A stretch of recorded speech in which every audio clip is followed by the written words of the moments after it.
I have a Kailh control board we're going to be fixing today. Customer brought it in stating that we have a dim display, so he wants us to go ahead and replace it. The issue with this control board is that you cannot find replacements. So either we fix this control board or the customer has to go ahead and buy a whole new Kailh. So let's get started. This is the original display that I'm showing you under the microscope, and this is the replacement one. So the replacement one looks a lot sharper. I don't know if it is dimmed out just because of use, time, heat, but this is the replacement we're going to be installing. On the back side here, we have all of our pins right here for the display. The tricky part on this one is we have solder over here on the pins on the back side as well. We also have solder over here on the front side. So we're going to have to desolder both the top and the bottom at the same time, or have it molten with hot air as we desolder and remove the display. I'm starting by adding some flux to all the pins. And we have our fume extractor here. All right, let's get started and see what we get. All right, that looks pretty clean. And I have it set to about 400 Celsius. Nope, not so good on that one.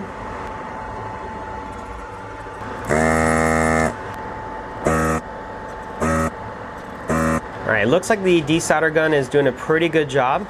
Let me finish this row and then we'll inspect the other side. Alright, it actually looks pretty clean. Let's see if I can wiggle it out a little bit. Yeah, look at that. Alright, so it's all loose. We were able to properly desolder it with the desolder gun. Let's do the other side.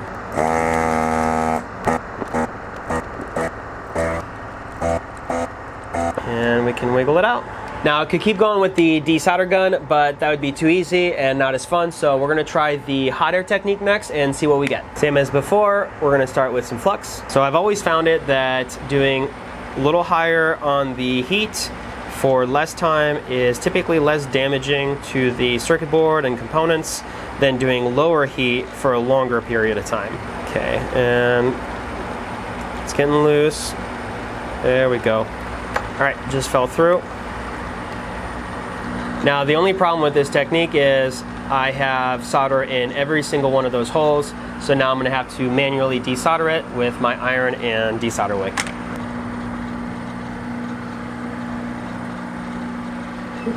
So the reason I'm not using tweezers to hold the wick is because I'm actually using my other hand to hold the board. It's a very small board, so it's prone to moving around. I should probably bust out the helping hands, but I'm lazy. Let's see. Kind of doing this blind. Oh, there we go.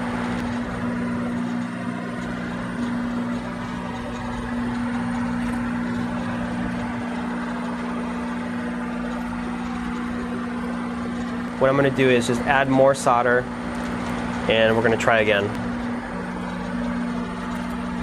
There we go. That seemed to work. Let's do the same to these two. There we go. Last one down here. I'm going to do a quick little cleanup.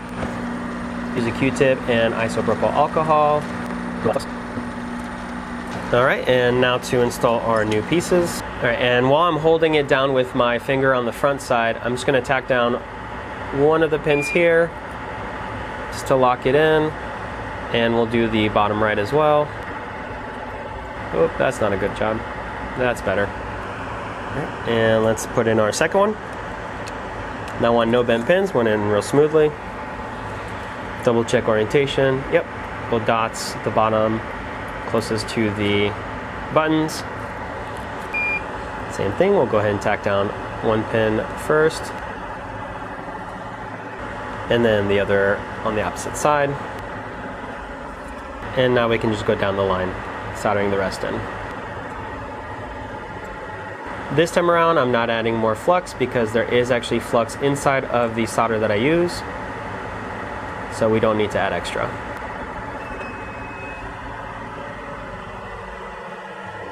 And I'm just going to touch up that first one I did. There we go.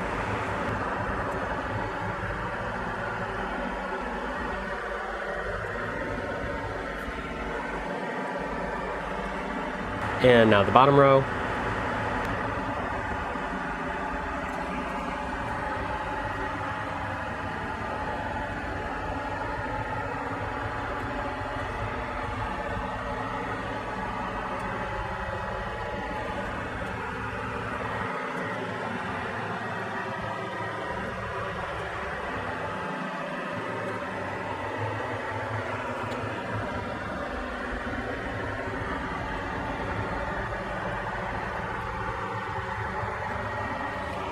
And now we can do our final cleanup. So the downfall of the cotton swabs is we can leave a lot of fibers behind, so we'll have to go back and remove some of those with the toothbrush afterwards.